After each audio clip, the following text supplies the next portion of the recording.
Hello, everyone. This is Alexandra Metters of galacticconnection.com, and today is March 31st, 2015. Now, I want to ask you guys, have you been wondering what it would be like to be here at this time, March 31st? This is a very magical time of the year. We've all talked about this for months and months and months.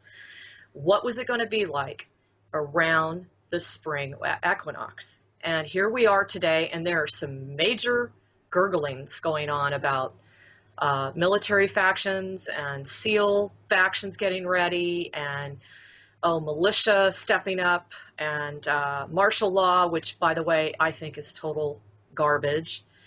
I just want everybody to know that a lot of intel and a lot of messages have come forth through many of us who are either psychic or clairvoyant. We are all receiving the same thing, that we are literally on the threshold of something fantastic about to go down. So just want to remind you, hang in there, hang tough, don't get caught up in the fear porn, everybody, because there's a lot of it going around, and there is an awful lot of the documents being released, which are showing what the government's been really doing to all of us around the world. So who better to bring on board today than our very up-and-coming, quick-rising star, Mark Sargent. Seriously, I cannot believe, it's very interesting because I did not set up this radio show. My husband very much pursued this because he's been pursuing research on the flat earth for quite some time. I think you guys remember last summer we put a very comprehensive interview together about some of the things that we had, uncovered, and we were blown away. Just the concept of being on a flat earth. We'd heard about it, but we didn't really embrace it until we started really diving into some of the details. So today what I thought I'd do is kind of turn it around.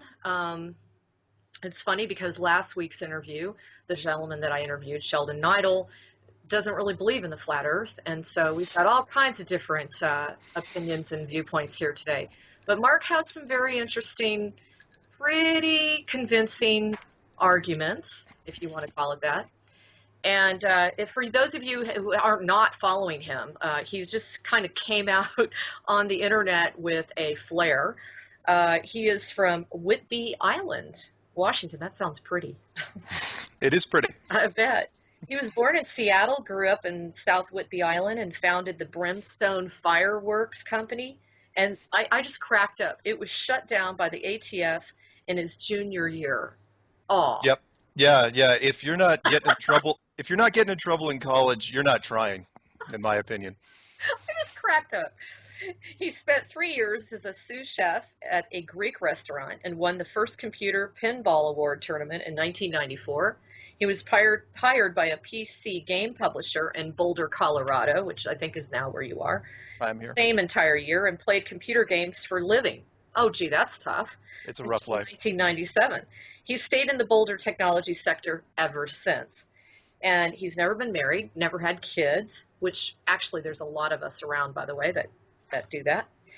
And most of his extensive time is spent on trying to unravel the hidden truths of civilization and what I would say conspiracy, and the never-ending search for the meaning of itself. If I had to pick a single motto, Mark says, it would be hope for the best and prepare for the worst.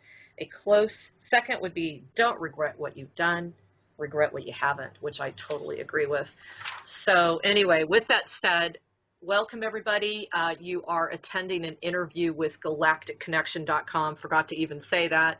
Please visit my website at galacticconnection.com/daily-blog. You will be accessing the largest online library of articles, events, news, education, conspiratorial uncoverings, everything from quantum physics to spirituality. So we've got quite a bit to show you if you take a little walk up to Galactic Connection's website. So anyway, Mark, thank you for coming on today. Oh, thank you very much for having me. You are welcome. And as anybody may notice who are really heavily involved in the flat earth theory, Hmm. People are going to notice Mark's been really getting a lot of coverage as of late. And he and I were just talking about, isn't it interesting that literally overnight there's been a flurry of information and people connecting with one another regarding the flat earth? There's no accident to this.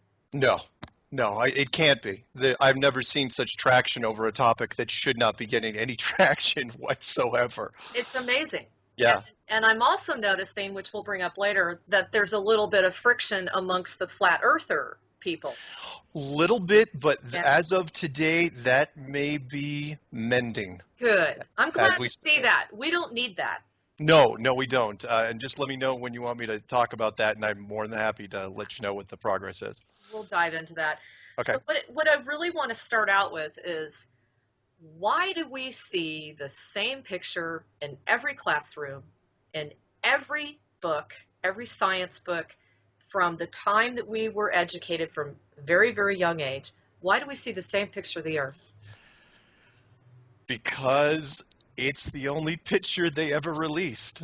It is the strangest thing you'd ever expect, but from 19, and it really depends when you date stamp that picture, and everybody knows what picture I'm talking about. That is, a very cloudy Earth with the bottom part of Africa, and all of what they're proposing is Antarctica with a big crescent cloud shape next to it. They put that thing out there at either the late 60s or the early 70s, and that was the only picture that NASA ever produced.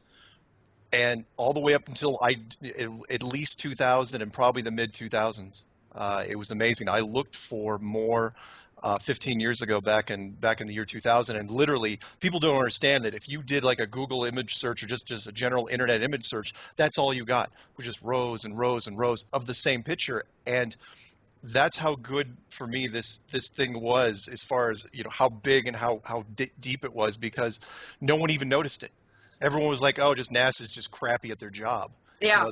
They had no idea that no, that's the only picture they're going to release until somebody, until the composites started coming out. Well, and that's my next question is, so the composite of Yep. the Earth, how many pictures is that a composite of? You mean how many composites are there right Yeah. now? Oh, there's hundreds. And as a matter of fact, it's, ever since Google Earth came into effect, which is just one giant 3D movable composite image, that really took over, from that point on, because people are just taking screenshots of Google Earth. And so that just fills up the internet. But by all means, anybody who wants to go out to YouTube, there's videos, there's people that dedicate, I haven't dedicated videos entirely to it, but there's people that dedicate videos to just showing all the different rows of composites, thousands at this point. And you can spot them, they're real easy. And even NASA will release composites, and they're not shy about saying, oh yeah, they're composites, because most people do not ask, well, what are the real shots from space? And as far as now, that's still images. What's more interesting, though, is try to find actual video of the Earth from space. Then it gets all Right? very, very tough to find. And if you do find something that's revolving, you get the early stuff that they released didn't have any clouds morphing, and that was caught almost immediately by the internet hive mind. So yeah, they can't get away with much nowadays. So clarify for the audience why the Earth is composited in the first place. The Earth is composited in the first place. I'll be as blunt as I can here, because the Earth isn't what you think it is. It is not this shape. It has never been this shape. In fact, for the first 4,500 years of our existence, it was not this shape. It was considered a flattish, enclosed disk system. And 500 years ago, it all of a sudden became this, and then for 20 generations, we were pushing this in the classrooms. So the composite images, they were desperate. We got to a point where once the internet started going high speed, once we abandoned modems and went high speed, you had to release composite images. No different than why you had to create the space program, but you had to create the composite images, because otherwise more and more people would notice, like me. If you want an image, I'll give you a quick example. The iPhone, the default, that globe picture on the iPhone. Hmm. I can't remember which version it was, but that is a composite image. And the reason why the guy created it for the phone was because he couldn't find any decent images out there. So he had to create his own. And there's interviews on that. He was interviewed, and there's videos on YouTube you can find. It's great. So what exactly happened 500 years ago to have changed the concept of the Earth being flat with four squared corners Yeah. to actually being a globe? What exactly happened at that point? It changed from the proverbial four corners of the Earth model 500 years ago. Copernicus really was the one that's credited for it. And truth was, yeah, in fact, even his stuff wasn't released until after after he had passed away. He had sat on it because it is a huge leap of faith. You think people that are watching this, you think it's a leap of faith to go from this to a flat model. Imagine 500 years ago when all of history thought it was a flat model, and you had to make a leap to this by saying that, okay, if we wrap this around a ball and have it spinning at 1,000 miles an hour, and then have moving that around the sun at 60,000 miles an hour, then it's a globe. It's a massive leap of faith. It's a huge leap of faith, but it caught on, especially in the science community, and then the religious groups had to sort of bend with it because it is such a big change between a globe and a flat model that religion didn't want to, be left behind. Let's say religion was wrong. They were going, no, let's go with this. It's still in our books. Let's go with this. And so religion said, whatever. God created the globe, just the same as he created a flat sphere. Therefore, we'll move forward with it. And so everybody was on board. But the problem was you couldn't prove it. Yeah. There was no physical, and not like today's experiments, where it takes us, 10 or 20 years to prove something out. Yeah. No. These guys were centuries away from proving it. Balloons weren't going to be around for another 200 years. The first planes weren't going to be around for another 400 years. Rocket technology wasn't going to be around till almost 460 years later. And that's when you first got a chance to take a picture, when you could go high enough and find out what it really looked like. So the dilemma is, once you got high enough to take the picture, if it didn't look like this, and you'd already been preaching this in the schools and in universities for the last 20 generations, who are you gonna tell people? You gonna let that out of the bag? Because you're at that point, there's a big shift in, and I cover this in some of my videos, a big shift in spirituality and how mankind looks at the world and each other. And it's a big roll of the dice. And, if you know the authority and the power structure, it's like, man, we'll have to take 3 steps back before we can get this under control again. So they made the decision not to. Well, that's what I was going to ask you was, if you go back to the biblical part of things, okay? Yep. And it says, and God said, let there be light, and there was light, and God saw the light. Yep. That it was good, and God divided light from the darkness. And God called the light day, and the darkness be called night. And the evening and the morning were the first day. Now get this. And God said, let there be a firmament in the midst of the waters, and let it divide, here's the clue, guys, the waters from the waters. And God made the firmament, and divided the waters which were under the firmament from the waters which were above the firmament. And it was so. And God divided the firmament. So what's your interpretation of that? Oh, that's a great interpretation. And I use that most often because it's the most recognizable. I mean, it's Genesis. And not only is it the first book of the King James, not only is it, I know I hate to do this because other religions are going to yell at me, not only is it the first book of the King James Bible, but it is also the first chapter. So you can't go any further back than that, which is, again, why religion would absolutely latch on to this. All religions would latch on to this. I've got a wonderful PDF document that covers every culture. Every culture talks about this. That's what I was going to say. That's what I was going to say. Yeah, and not just the big 5 religions, but your tribal religions. Every native indigenous population all over the world, they all had the same sort of belief, and that was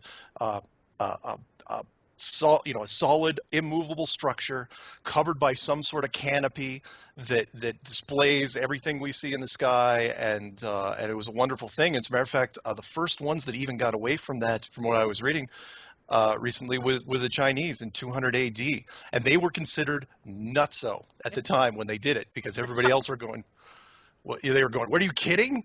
Why would you ever, think about this? But it's an interesting. And what I thought was also interesting about that was the waters from the waters, because several people have said to me, as far as an enclosed system goes, what's on the outside of it?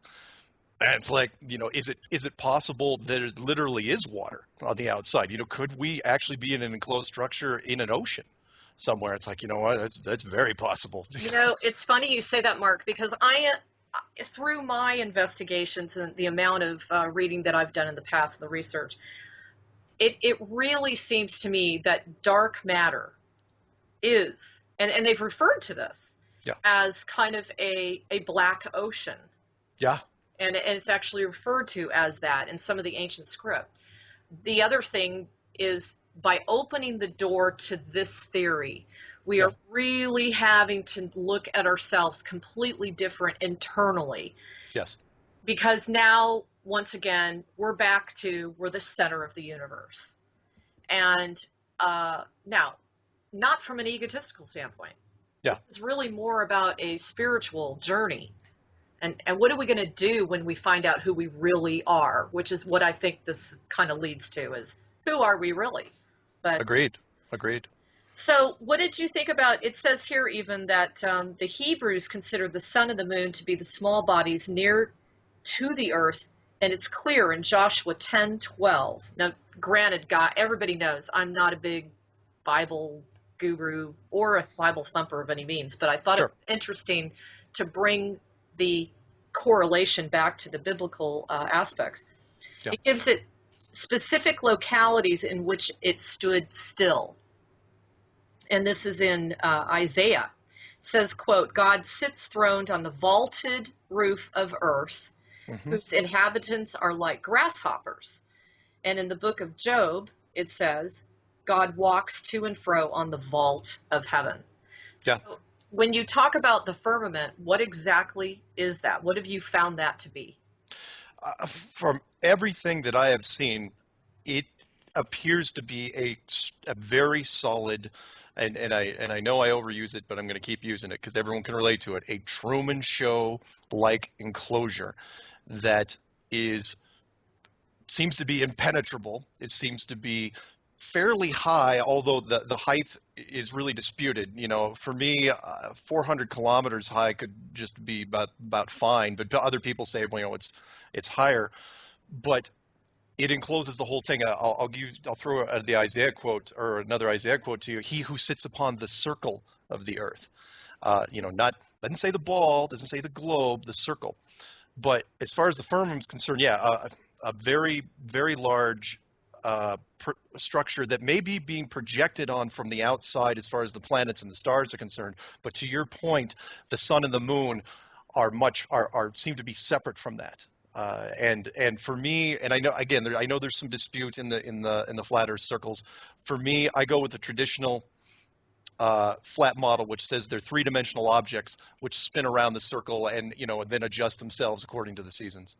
Interesting. So do you agree that the sun and the moon are the same size? It's very possible. It's extremely possible. Especially. Why do you say that?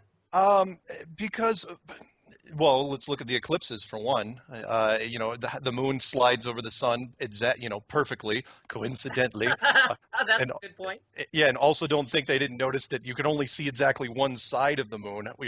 Why they didn't get that thing rotating, I have no idea. But it just feels right. When you look at the two during any sort of eclipse, it seems. I know it's going to sound silly, but it seems like they could be possibly the same size, even though they say the sun is 92 million miles away and the moon is 237,000 miles away. But yeah, I'd say very possibly it's the same size. Which leads into, for anyone who hasn't followed Mark Sargent's video series, you want to tell them where to find him? Oh, you don't have to look hard now. Yeah. All you have to do is Google flat Earth clues, and it'll come up. I apparently am the only one using that term until somebody trademarks it, and it's on YouTube, but you don't even have to go to YouTube if you want. But that's the only place you can find them at the moment. Well, except for all the mirrors, because I put a little thing in there. I said, please feel free to share these videos, and people have just mirrored these things. That's good. That's the way to get the awareness up.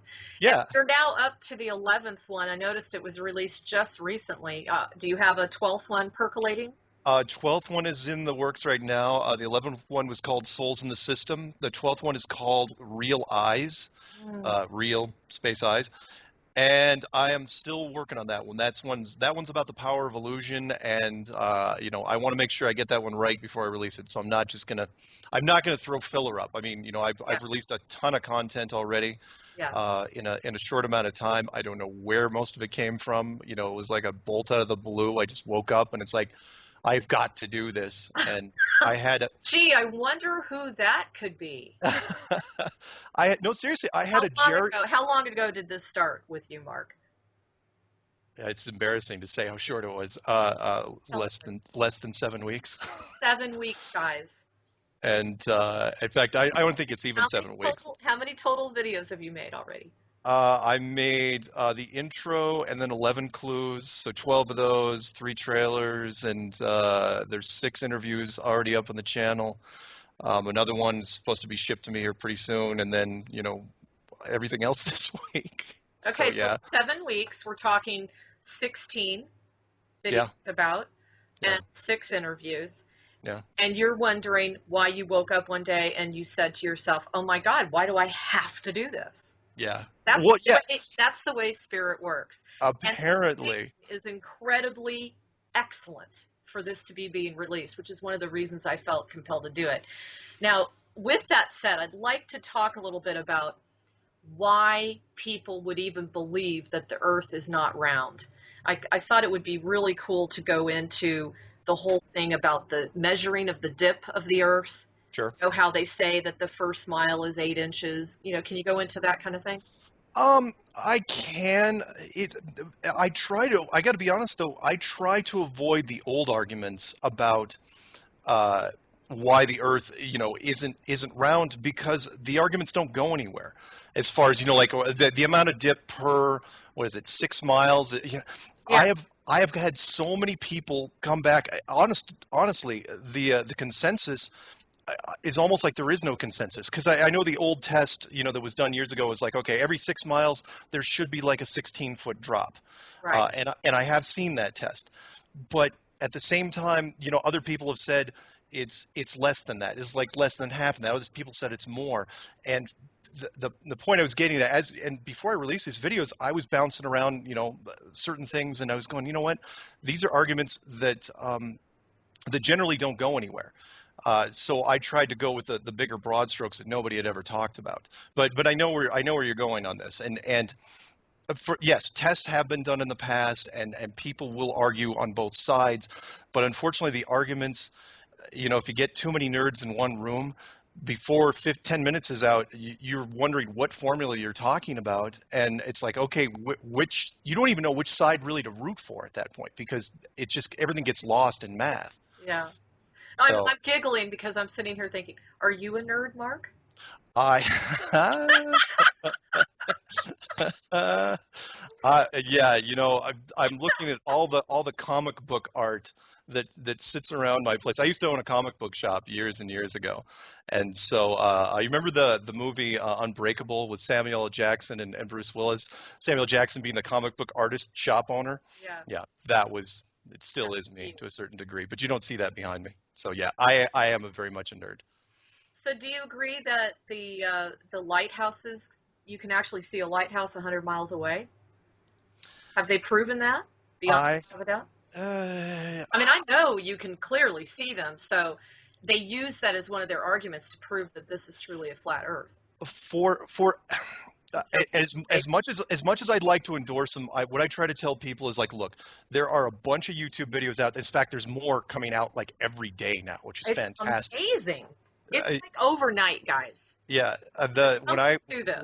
when I go into YouTube and I say flat Earth and then I say today or this week, I see players now that they literally came out of nowhere, and they're like, we're talking about. So to that point, anyone that wants to go out and see videos where people literally, because the big test, you have to go down to a beach somewhere and set up your camera and fire it off, between 1 and 4 feet high, and see how far you can go. And there's some very interesting videos out there of people taking long range or fairly long range, videos, because our cameras have gotten so much better, Yeah. and they are seeing distances which really aren't showing much of a drop. So that is very, very interesting. That. Yeah, go figure. Well, and you know what? For so many of us who intrinsically kind of have a knowingness about this reality, this matrix, Yeah. doesn't take a whole lot to talk us into it. But you're still having those out there, the naysayers, that, I got to have the scientific proof. And the unfortunate thing is, just by me diving into all the details to this, I'm finding that those theories and those tests, those diagnostic tests that they've used to try to prove that the Earth is not round, they're arguing about whether those tests are legitimate, because it's the starting point from which you decide to do a test. Agreed. Yeah. Is there such a thing as an objective test in that? Yeah, because you're already skewing it before you even start. Absolutely. Yeah. So it's Absolutely. like, how do we go there? So talk about vacuum. I think that's a really good subject. Is there a vacuum? And are we gonna from this? Are we gonna delve into the ether argument? Yes. After that, okay. Because I am actually brushed up on that because of you. Oh, good. Believe it or not. Well, take it away. And okay, so vacuum there is an argument out there, and that is, if we are in space and space has a vacuum and vacuum is nothing, and and air, we know full well that air will rush into a vacuum. Wouldn't it take a heck of a lot of gravity to keep the atmosphere that we have on the planet? Wouldn't the air, wouldn't the atmosphere just blow right off? Or wouldn't you get to that point, kind of like what they call the pop point, where you're getting, if you're, as you're leaving the atmosphere, wouldn't you get to that point between atmosphere and a vacuum, and you would pop through it? But that argument doesn't hold, for me, doesn't hold much weight either, because it's like, there's a real good point there, and that is, from a vacuum standpoint, wouldn't the vacuum, especially in a giant expanse of space, which we're supposedly in, wouldn't that pull, have a tremendous pulling force on the atmosphere that we have?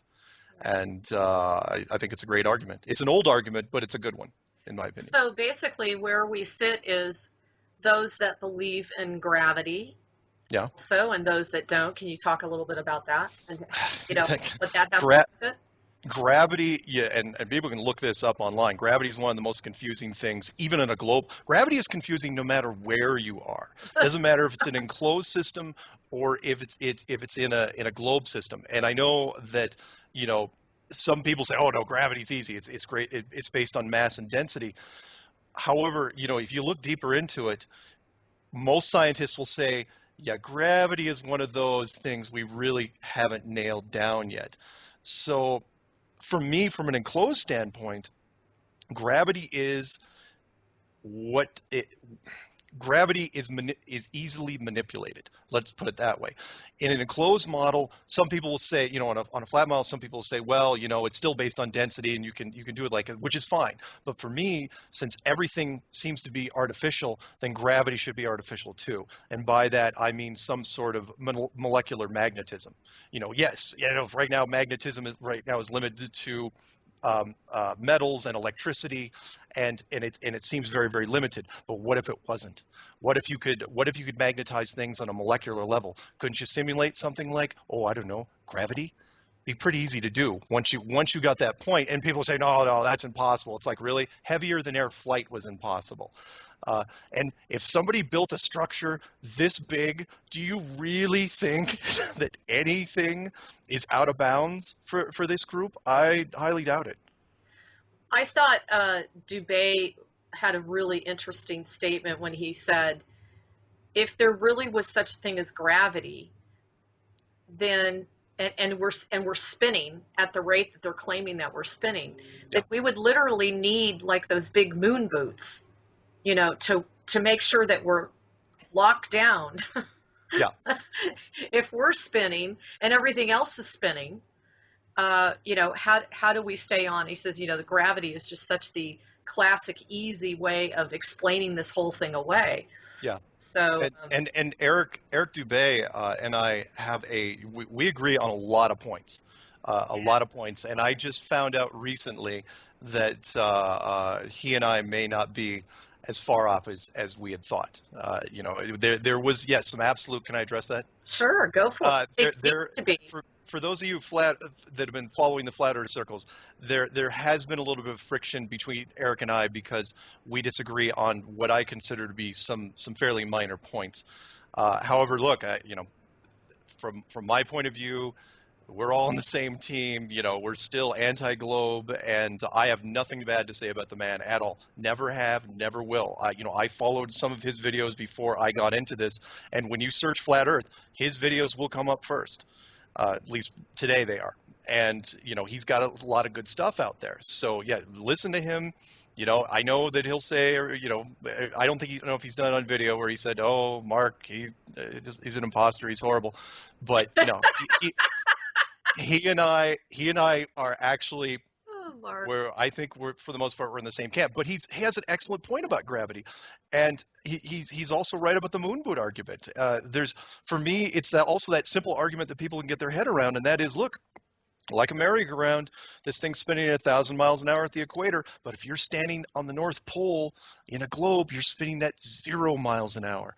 So there's no pull at all. So if you put a 100-pound weight on the North Pole and then took it down to the equator, yeah, it may not weigh 10 pounds less, but it's going to weigh a little bit less because centrifugal force is going to try to pull that thing off.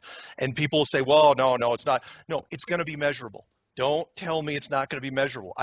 We've got devices now that can measure anything. So, it's absolutely something that should be discussed. Well, even Steve wanted me to put this out there. It says, if you suck all the air out of a vacuum jar, and you put sand in it, it would drop to the bottom of the jar. And it says, tell us, would we just float out into space? You don't float when you're in a vacuum. I don't know if I have an opinion on that because I don't know if I can get my head around it yet. So is he talking about if we knocked all the atmosphere off Earth? That's the argument. Would we go cascading off into space? Depends if you're talking about air pressure. Is the linchpin that's holding us down at that point? Well, who knows? Yeah, who knows? How do we know any of this? Because they have so much technology that we aren't even aware of. Plus, we live in an artificial intelligent matrix. So God only knows, even everything we see, we don't really know that that's either real or an illusion.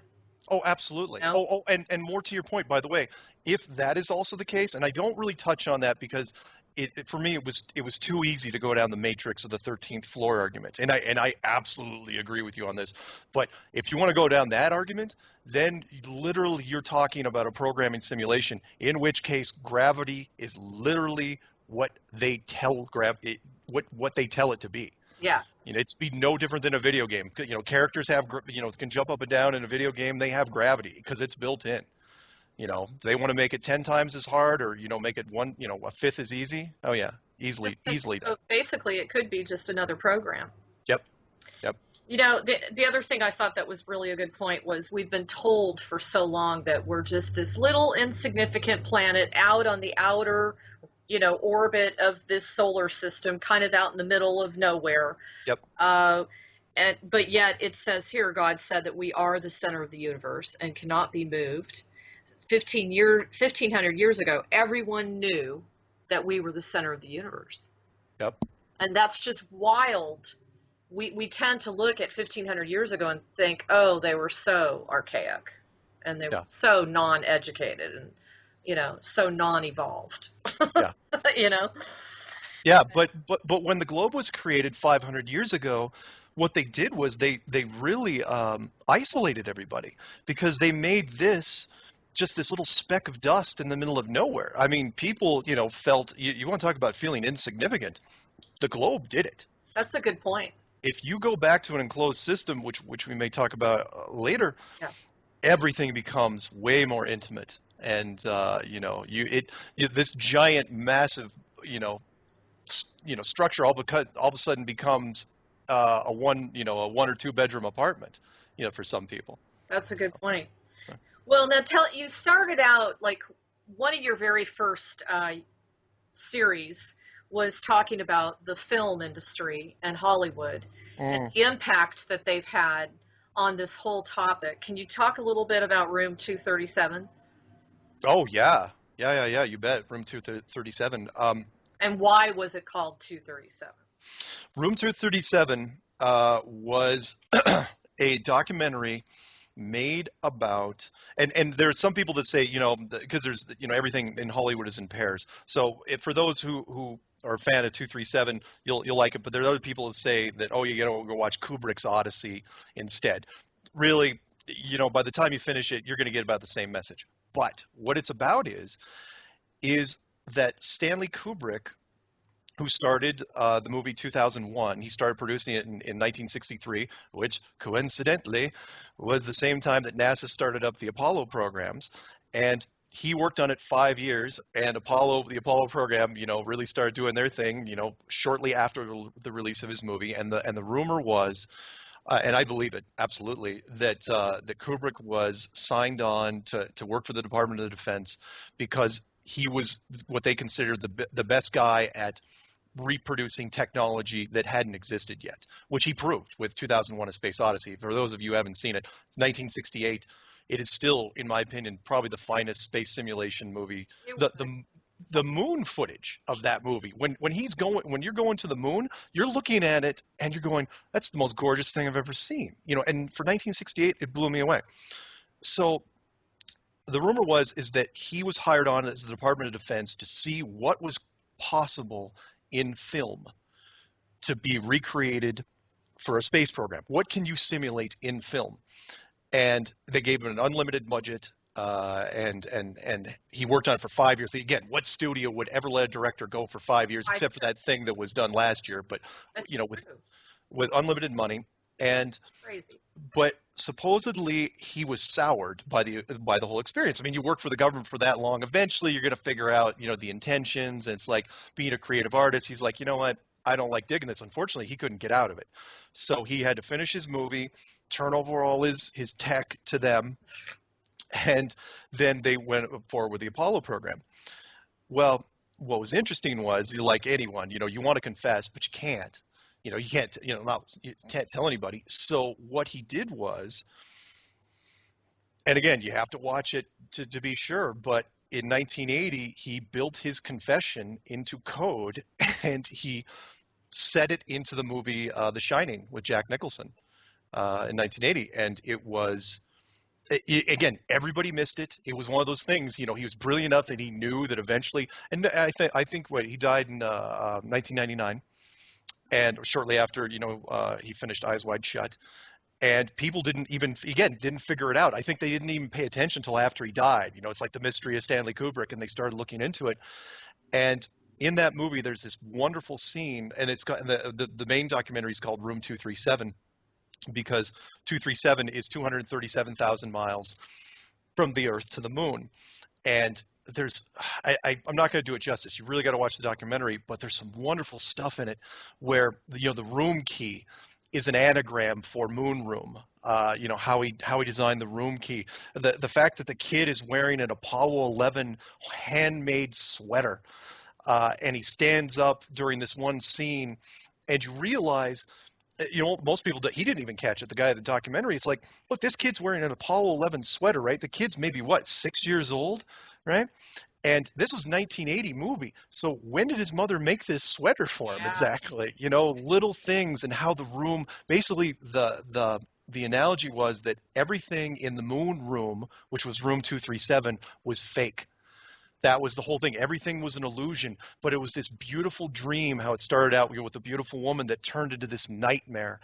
And which, and he just, you could see everything. There's little things he put throughout the hotel that just kept referencing it back, little anagrams here and there. And it was brilliantly done. And again, it just goes to show you that Hollywood has many purposes. Yeah. But one of the most significant is what they're talking about now, which is soft disclosure. And unfortunately, they'll put a little bit of a negative spin on it.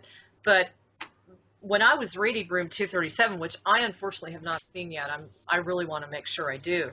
Sure. When I was reading the description of it, I thought, well, how clever is that? So they got a budget for 5 years so that they could check out how they could present this information to the public. Yeah. What better way to do it than to present it on widescreen amongst the public? Yeah. Make money off of it. Yeah. And figure out what was the best way to do it, because we already know that they embed subliminals in the movies. Yeah. I mean, it was just probably the most expensive and early versions of predictive programming you could ever do. And it was perfect. It was, again, it was released 68 and then 69. It was already, it had already started in people's heads. It's like, oh yeah, the moon missions, and they were already reinforced by 2001: A Space Odyssey. It was great. Incredible. Well, I do remember The Right Stuff. Now, you were saying that basically the Apollo missions had never been touched. No, they weren't. And I'm a media junkie, and I should know. Can you talk about that just for a few minutes? Yeah, and it's really huge. I don't know why, but most people, for whatever reason, blew right by that. They're saying, "Oh yeah, fine, NASA's discredited. Move on to the next clues." I'm going, guys, you don't understand. It's like Hollywood makes movies about everything. If there's a nickel to be made in Hollywood, they will make. I mean, you've seen the movie. I mean, they're redoing Paul Bart Mall Cop this summer. They make movies about everything. They will milk it until literally they do not make money again. And you're talking about the greatest achievement in the history of the civilization, right? And they waited. The first movie they ever made was in 1983, which was The Right Stuff. And again, brilliant cast, very long movie, 3 hours and 12 minutes. And it was really just an astronaut training program movie. And it was set up perfectly for a sequel. Made a ton of money, nominated for, it won a bunch of Academy Awards. I think it was nominated for Best Picture, but lost to Gandhi. And it was set up for a sequel because at the end of those 3 hours, it was like, oh, okay, we've just barely gotten to low Earth orbit. Perfect, let's do a sequel. Never happened. And then nothing in that genre happened again until 1995 with Apollo 13. And that was really just shot inside the space capsule. That was, out of all the 6 missions, let's do the one that doesn't land on the moon. That gets in trouble. Oh, let's fix things with air ducts and, wiring. Let's get, and again, great cast. Also, very, very well reviewed and very well. And then after that, nothing. Never. Any comments from the actors and actresses about this that allude to maybe them going? No, as a matter of fact, well, a little side notes, like Ron Howard, when he was asking for, because he likes to do his homework, he tried to ask for the all the data stuff on the Apollo missions, and that was when NASA admitted to them, oh yeah, by the way, we lost thousands and thousands of all the telemetry tapes, and so did our subcontractors simultaneously, and people are like, what happened there? But so Ron went and finished the movie anyway. But Tom Hanks was a big supporter of the moon missions, so he went and did his own little pay channel, and I can't remember which network it was, a little mini series called From the Earth to the Moon. Yeah, and and again, he was, and I mentioned it because I had to mention it. But literally, the reason why I mentioned it was, if it wasn't for him, it wouldn't have gotten made, and that was the last production of any kind. Forget about Hollywood movies. There was no movies, there was no media on the subject made, and it's 2015 now, and nobody's touching it. And the reason why they're not touching it is because it hits too close to home, and you can't let that movie get made.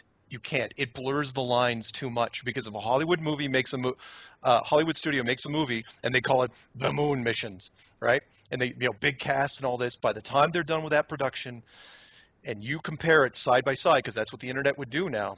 If you compare it side by side with the actual production, people get this weird, creepy feeling as they're watching it, going, "Well, wait a minute." And the same thing with everyone that produced it, because Hollywood has those big production teams, and as they be making it, the production teams get this funny feeling, and they just didn't want to risk it, which is why I mentioned Capricorn One. That movie could not be made today. In 1979, absolutely, it was an independent film. Other people don't understand that was no Hollywood studio picked that up. That was an independent film made by a CBS television producer. Interesting. Yeah. And they're all essentially kind of poking holes at the whole moon mission endeavor, aren't they? Ultimately. Which one? Capricorn 1 as well. Oh God! Oh, Capricorn 1. Yeah. The backstory behind that was there was a CBS television studio producer, guy that worked in the studio, and he was old enough, or he'd been there long enough that when they were doing the second generation transmissions from NASA in the early 70s, he was part of that. So it was coming through his studio, and he was going, "This is some of the worst production I've ever seen."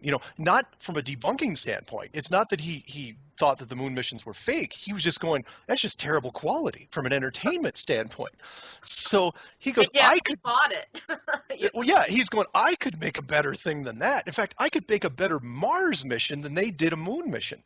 And he did. And when you watch Capricorn 1, there's some, especially now, if you're a conspiracy person, if you haven't watched Capricorn 1 yet, it gives you weird goosebumps because I'm looking forward to it. I haven't seen either one of these. you have not watched Capricorn 1 ever? I have. Oh. I haven't. Oh, you'll love it. And I won't ruin it for you because there's a plot twist and you'll dig it. I will. I'm looking forward to it. Well, now let's go back in time a little bit. I noticed that you received a little heat from Eric on this one, and that was the fact that you were bringing up Admiral Byrd. Yes. And you kind of started the whole scenario off with he being the Indiana Jones on steroids.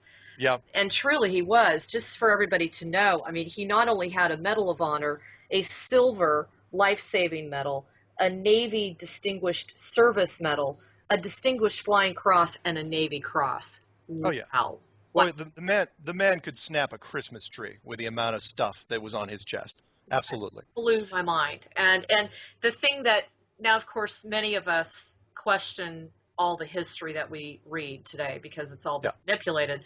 But when you have that many medals, and apparently he was really esteemed for being very heroic and actually saving a lot of other people's lives. He wasn't just trying to be in the background dictating, hey boy, you go there and do this, be cannon fodder for me kind of thing. Yeah. But talk to us a little bit about how does Byrd set the stage for the whole flat Earth? And I'd like to defend, I'm not going to defend Admiral Byrd as much as you might think, because there's a lot of conspiracy people that'll say, okay, look, because he was an admiral and because combine that he was a Mason, because, that's in his wiki bio, sure, perfectly fine, that immediately people will say, well, he's part of the system and cannot be trusted.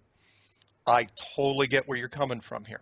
However, from an objective standpoint, there were certain things that he did, and it didn't have to be him. It was just that he was on point. So in my opinion, he was a glorious messenger, meaning he was the one that was going, regardless of what you thought about him as far as being military, and regardless of what you thought about him about, if he was involved in secret societies, he was still the point man when it came to world explorations. He did the North Pole in 1926.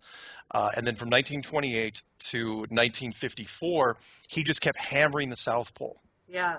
And it looked like, regardless of whether or not he was in on it, whether or not he was told that, look, there's something out there, which was why I mentioned the Indiana Jones thing, because there's a lot of little parallels, there that were going on. It's like, look, he's looking for something, and it's obvious that people want him to find it, right? Yeah. And very obvious. Yeah, very obvious. You don't spend your entire back part of your life in a horrible climate looking for something if you're not under orders mostly. Well, not only that, but the 4,700 men. Oh yeah, yeah. Operation Down in the High. expedition and the 13 ships. I mean, Yeah, yeah. like, Operation High Jump, which was shrouded in mystery to this day. We can speculate all we want about, did they fight Nazis? Did they run into aliens all over? It's like you're never going to find that out. No one's going to find that out for sure. But whatever it was, for me, they took care of it. So, because that was in 1946, right. and it seemed to be just, it's like it was a hurdle on the road, absolutely. But by 1954, he became a messenger for what appeared to be the new gold rush, which was he came back to the States. Interesting. He was in between missions. The mission he was prepping for was Operation Deep Freeze, which is going to start in 1955. But in 1954, he was doing the circuit around the United States, and he gets on this show on CBS, and he starts talking. And you can look up the YouTube video. It's wonderful. We're so lucky to have it. The Yeah. fact that somebody from CBS actually released it. I know. And he goes on television, and he basically says Antarctica is the future. It is going to be. We are going to go there. We're going to be there for 100 years at least, and we're going to there's more resources there than the rest of the world combined. He's got a mountain range made out of coal that can supply the entire world, oil, minerals, uranium. Plus, he hadn't even flown over this big expansive land that he was talking about. And people are saying, oh, that's disinformation. Oh, it's like, no. No, that was a live interview. That was a live. Well, it wasn't even just a live interview. It was like, look, if you're into disinformation, the last thing you're going to do is tell the corporations that you're going to be rich. Yeah. All right. You're going to make up a different cover story. If you don't want people to go down there, you're going to say, oh, there's nothing there. It's just storage. Or there's some toxic thing, or the ground's too salty, or, we found nothing resource wise. You are not going to come back to the States and say everybody is going to make money. And he You're did, not. and he basically alluded that. The other thing, did you notice this?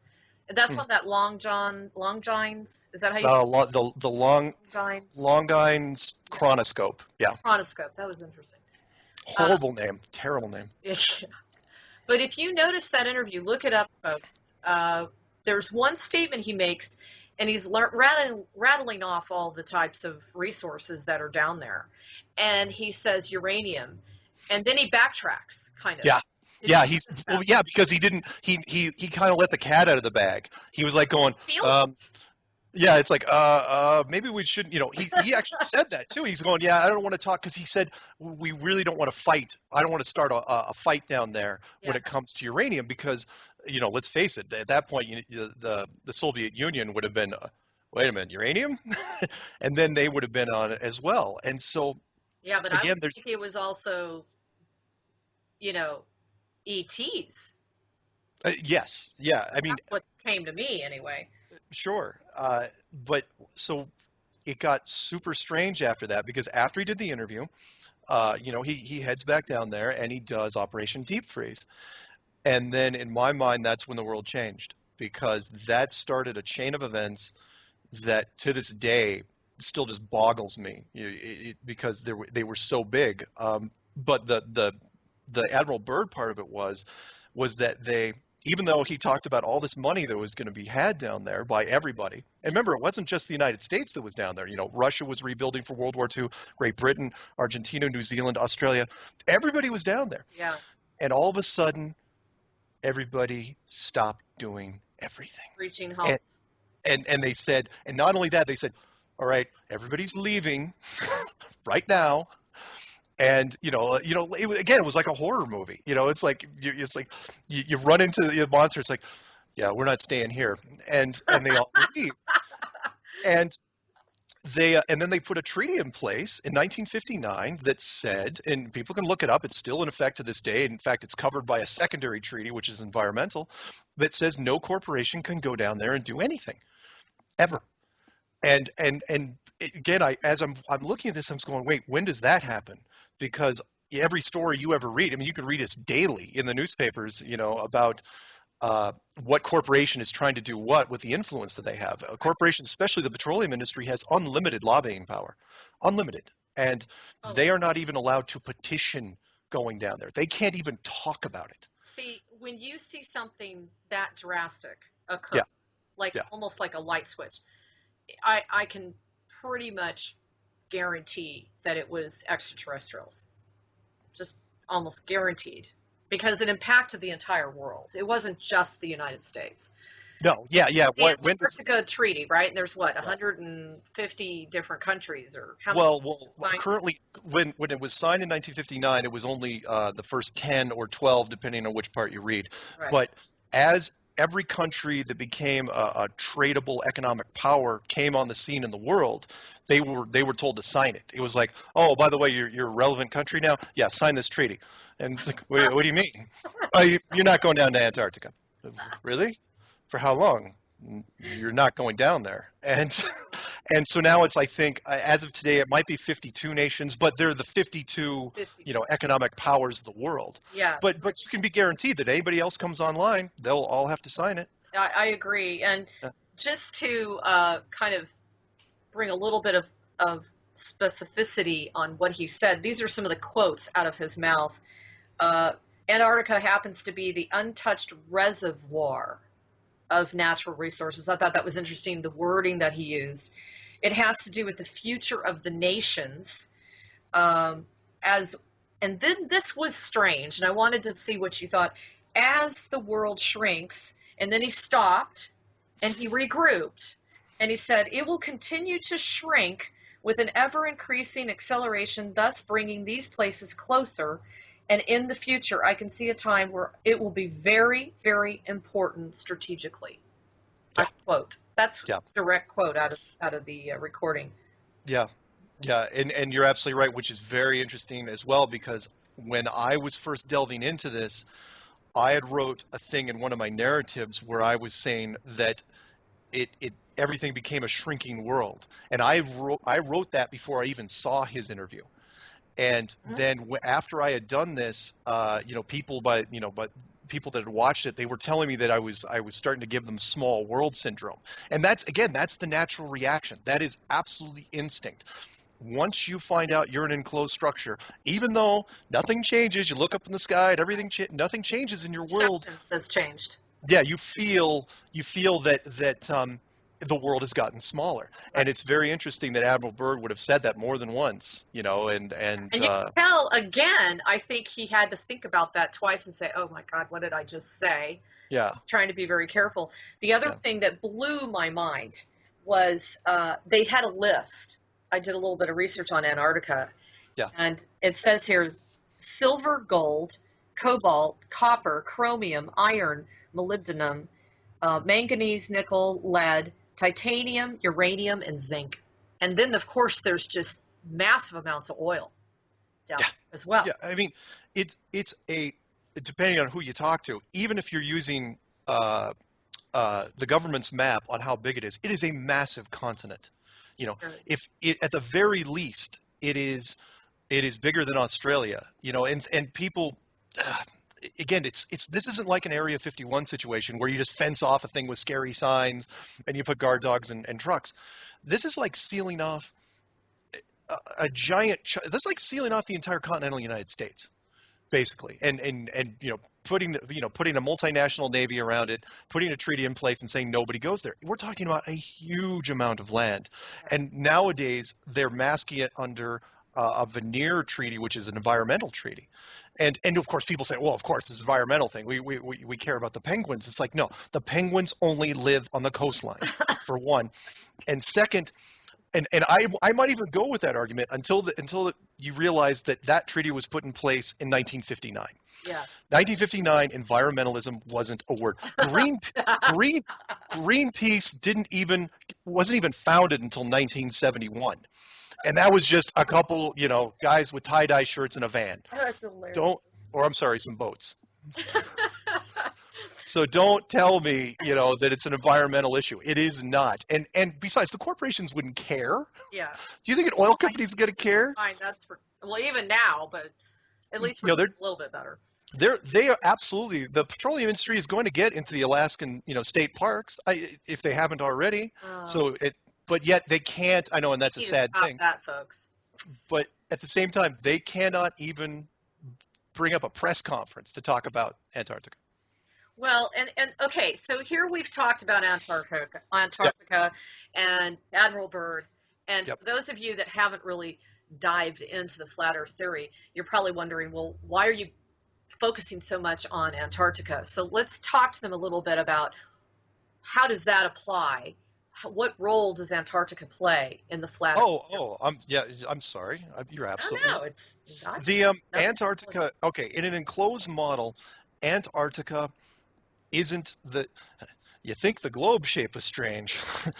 Antarctica becomes stretched, meaning eventually on an enclosed world, you have to have an outer ring.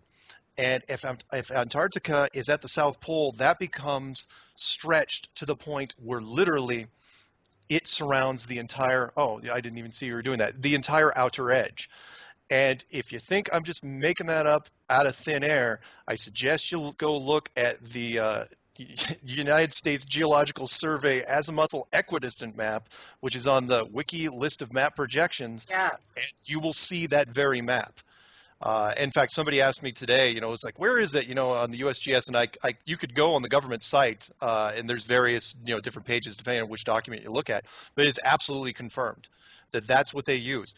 The United States Geological Survey uses that map that you just showed, and it coincidentally is also the map used by the Flat Earth Society. Only one is considered a legitimate map, and the other one is considered crazy town.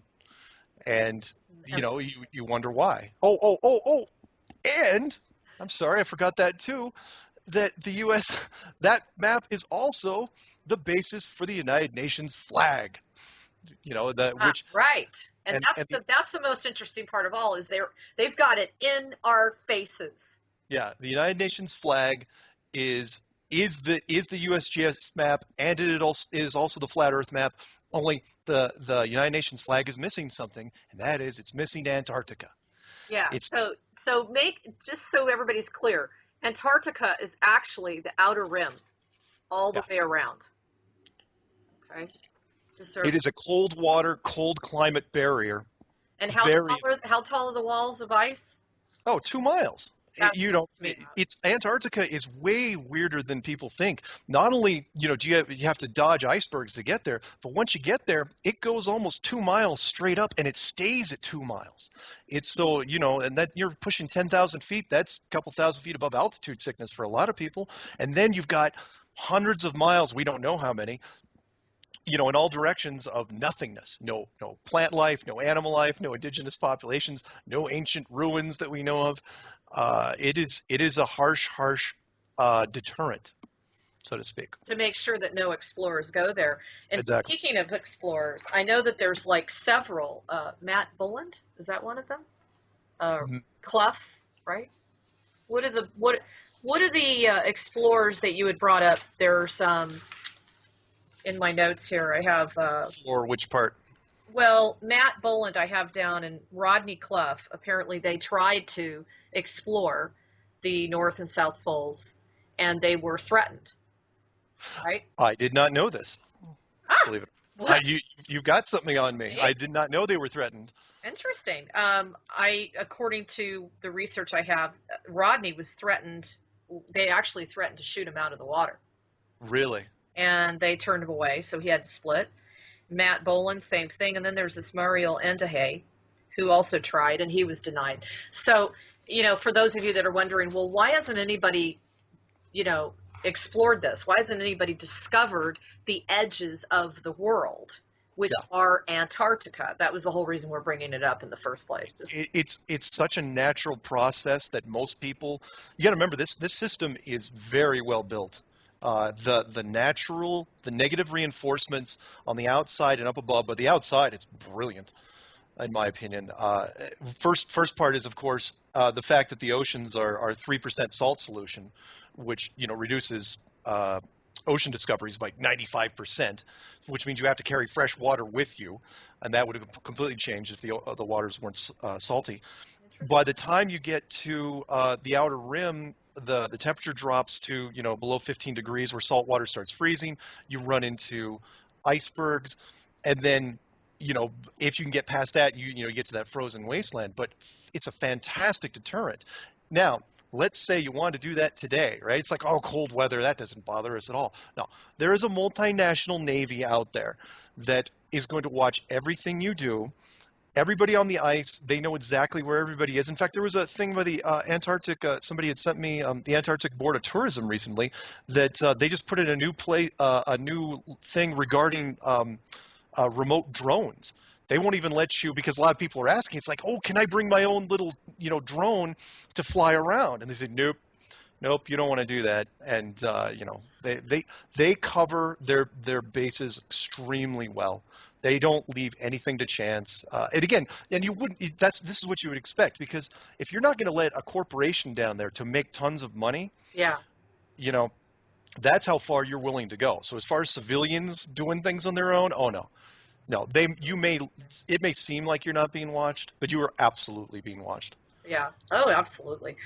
Now, I would say probably one of the number one most interesting things to research is maps. I've always Yes. had a fascination for maps myself as well. Yeah.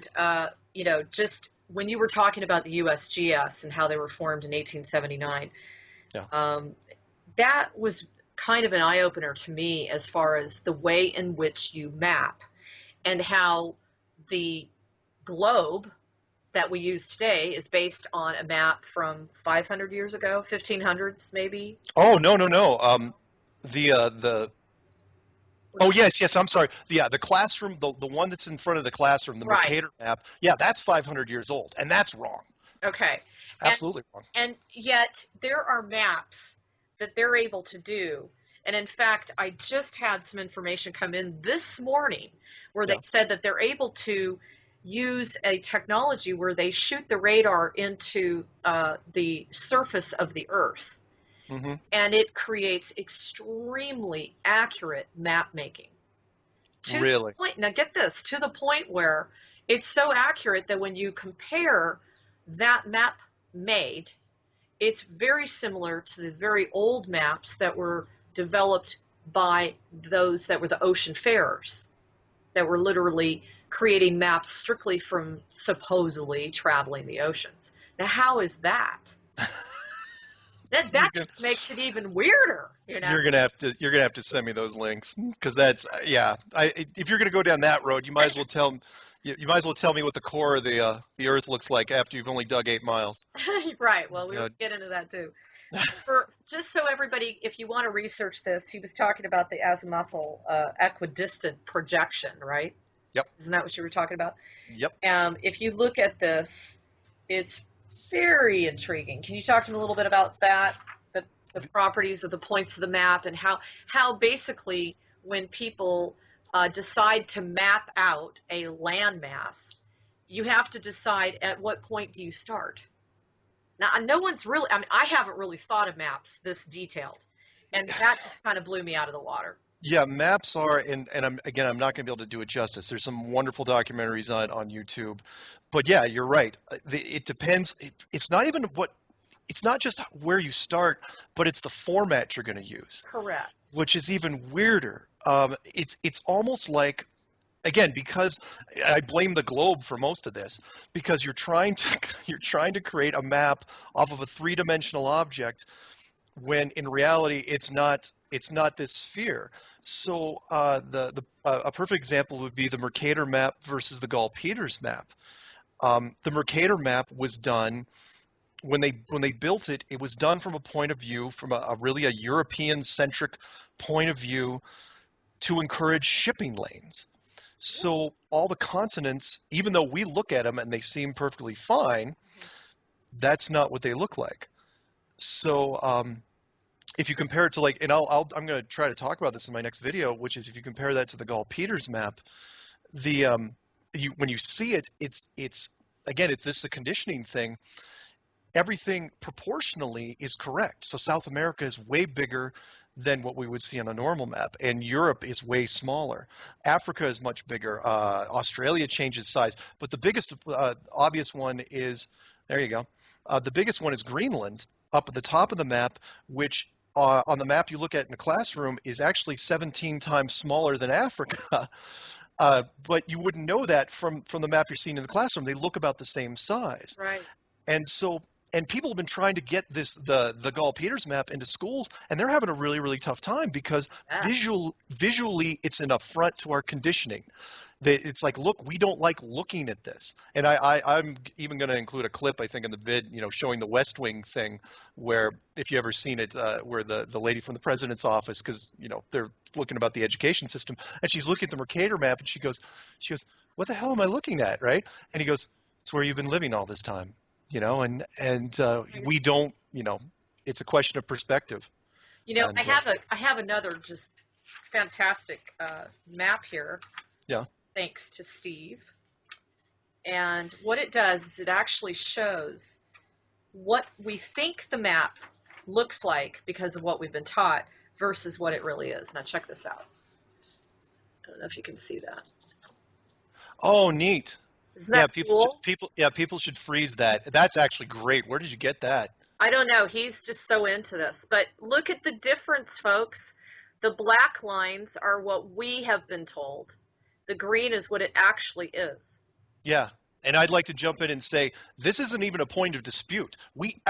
Ask any scientist. That is exactly what we are taught versus what actually is, and they won't even let that into schools. So people are saying, oh, how can this globe thing, I'll be right. It's like, are you kidding? They won't even tell you how big the countries really are.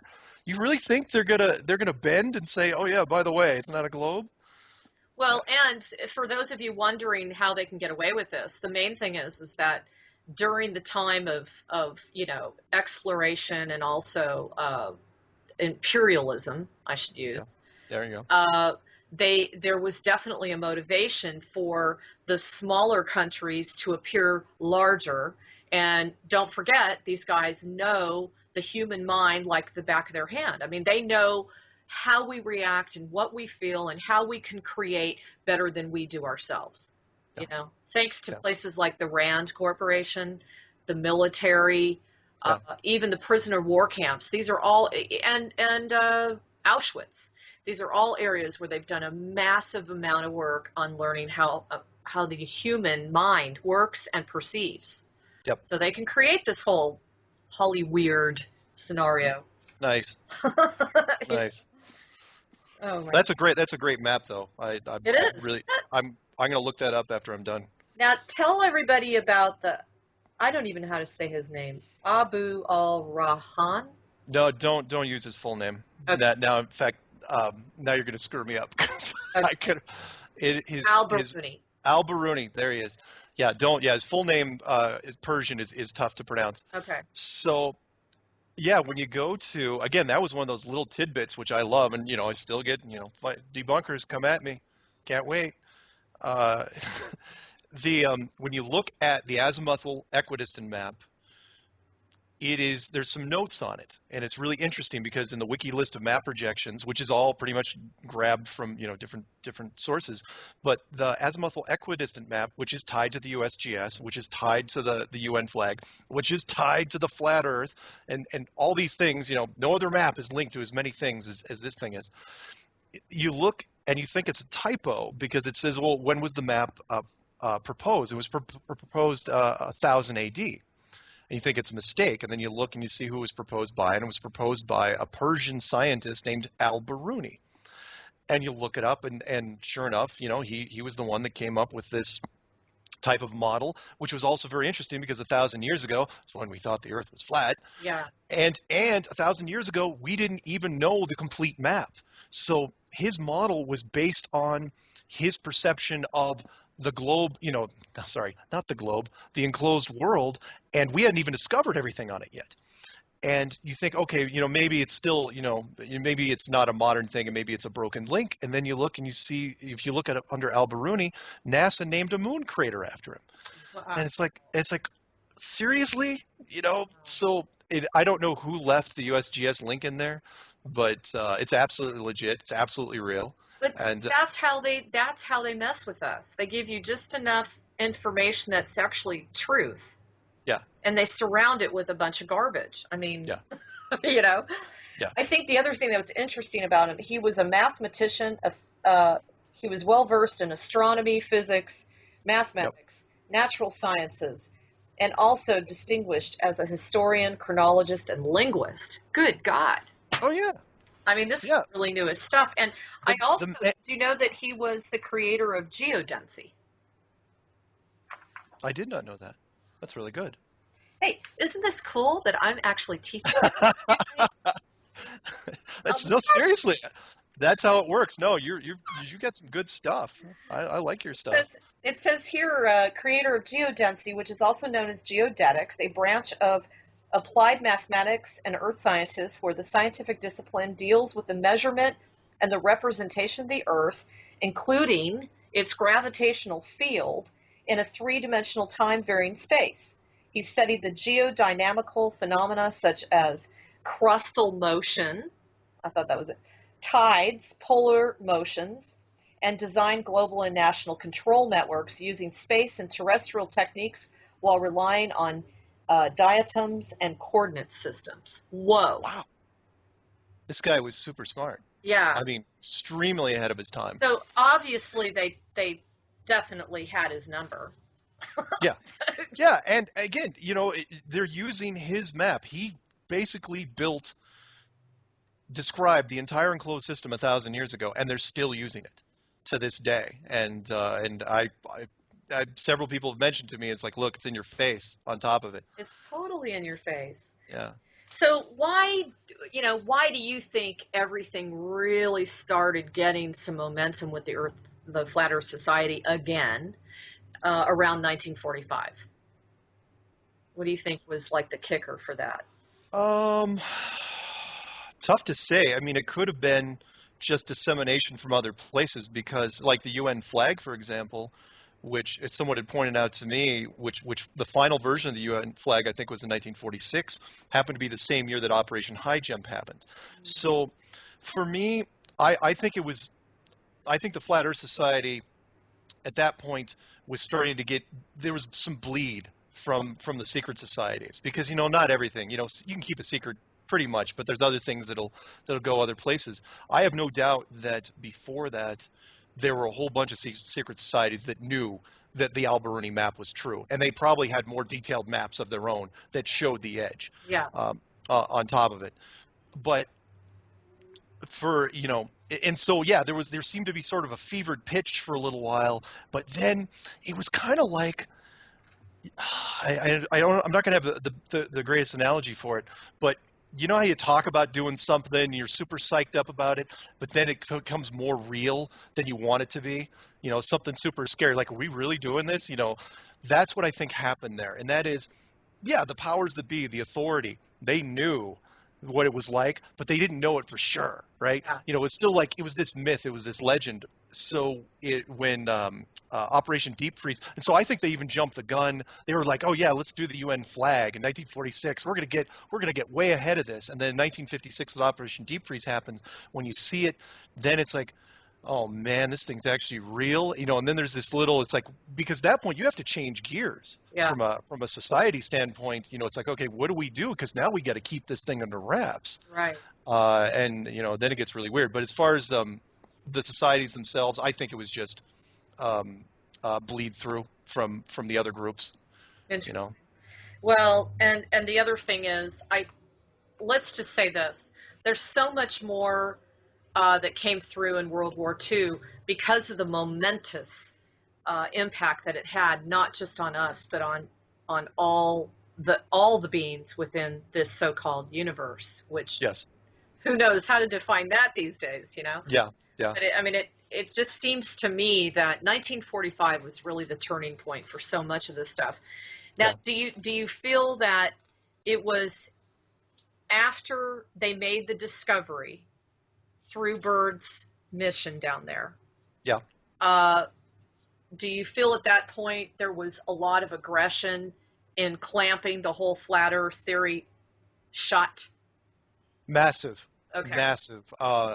Because everybody went into freak out mode almost immediately. There were moves being made that didn't make any sense until you started putting them all together. And that was, so 1956, Operation Deep Freeze ends.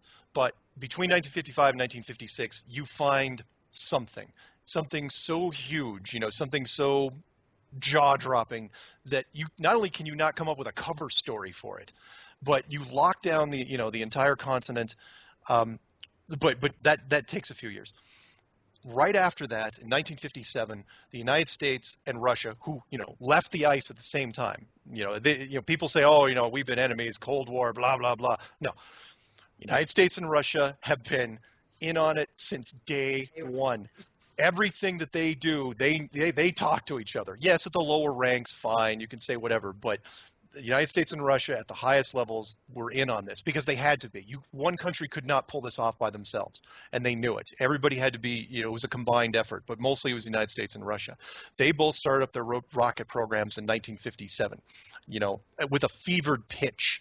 It's like, we've got to get this thing, it's like, okay, we're going to create the space race, right? That'll get, people going naturally because it didn't make any sense. And then within a year after those first rockets going up, they decided, well, yeah, we're gonna put nukes on the top of them and start firing them straight up. And they did that starting in 1958.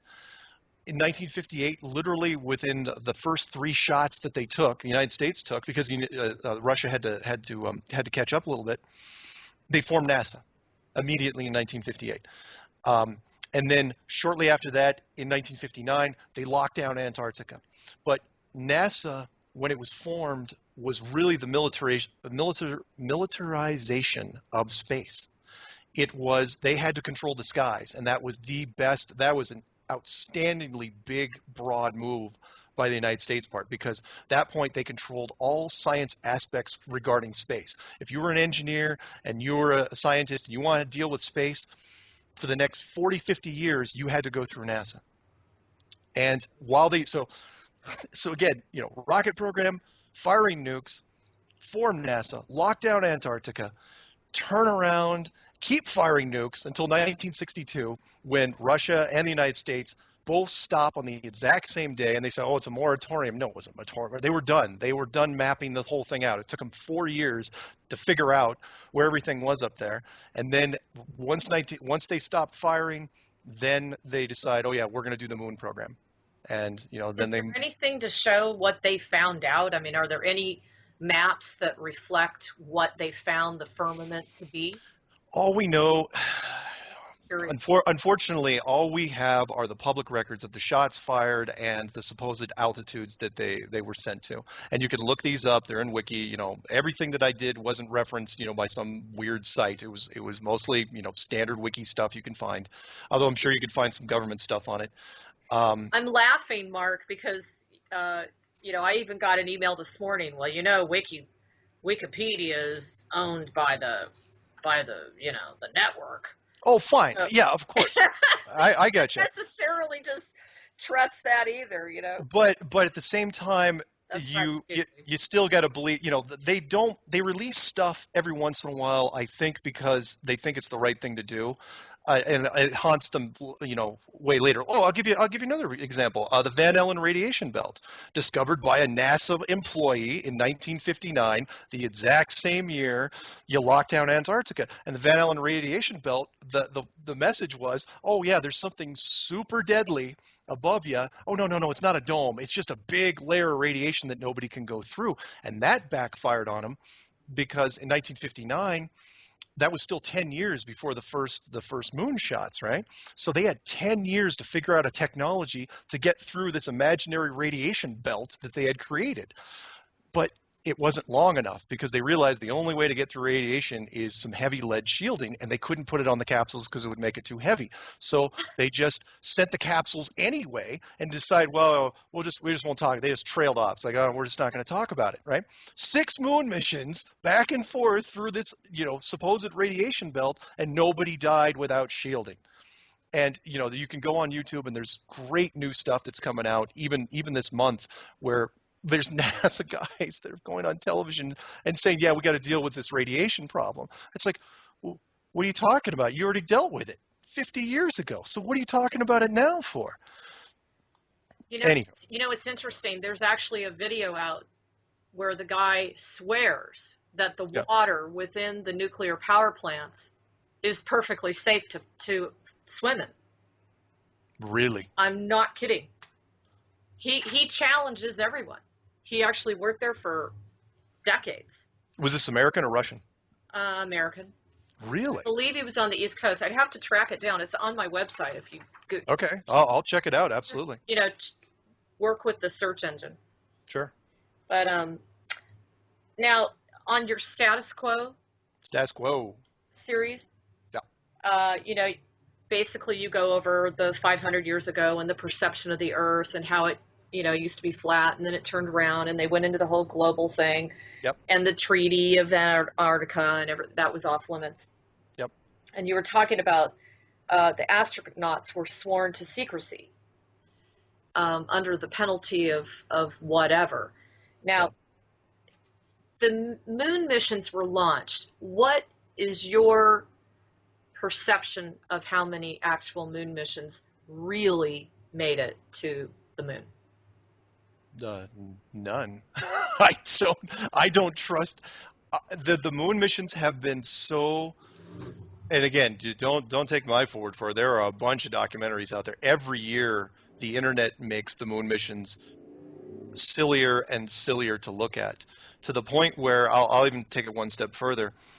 A site that I ran into recently, which is, and you can Google this, is the third-party evidence of Apollo missions, which is basically NASA has gotten so beat up about this. It's so just hammered on this that they had to release a secondary wiki entire section that says, don't take our word for it.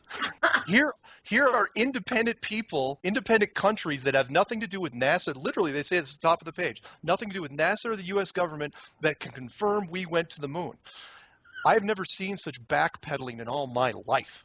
It's like at this point they're just holding on by their fingernails, trying to keep this thing afloat, and it is not working. No, moon missions, no, never, ever, never happened. So for everyone listening, I know there are so many disagreements on this topic. I can't begin to tell you how many people do not agree on this. Some people feel like there were about 6 that were made.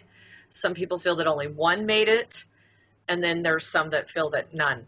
So I would challenge anyone out there that can really come up with the testimony to prove beyond a shadow of a doubt whether we really did make it to the moon or not. Because I know that it was all manipulated. Now let's talk a little bit about planefinder.net. I thought that was really interesting. Planefinder.net and Flight Radar 24. Okay. Are real-time tracking systems that track planes all over the world.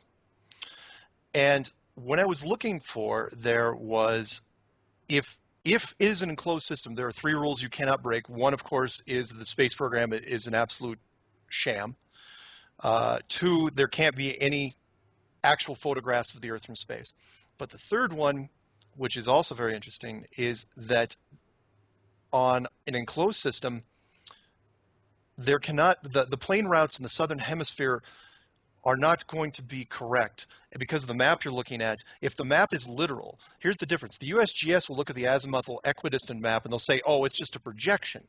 But from a flat Earth standpoint, it's literal, which means there are 2 places on that map where plane flights will be wrong. And I mean very, very wrong. And that is South America and Australia, because they are literally at the opposite ends of the map. And on a globe, you can take shortcuts because it's a globe, it's a sphere. Australia to South America, 7,400 miles, piece of cake, no sweat, goes around across the South Pacific.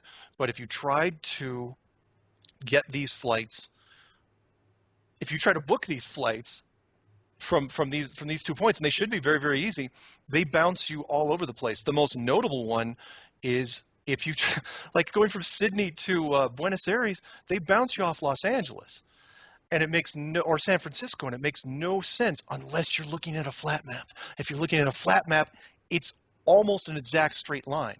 Right. And this happens all the time, or going from, they'll bounce you off Dubai, or they'll take you in weird places. In fact, a video came out just yesterday, a brand new one, where a guy it'll say like airplane routes exposed, and it's very, very good, where a guy shows little hidden refueling points where planes look like they're going nonstop, but they actually go off and they refuel real quick, and then they come down, and there's lots of little posts. Social media is screwing this all up for these guys, because people will say, oh, hey, I didn't expect this stop in this city. We stopped at blah, blah, blah. And you only have to see so many of those. And on top of that, so people were bugging me, and they were saying, oh, yeah, there's nonstops.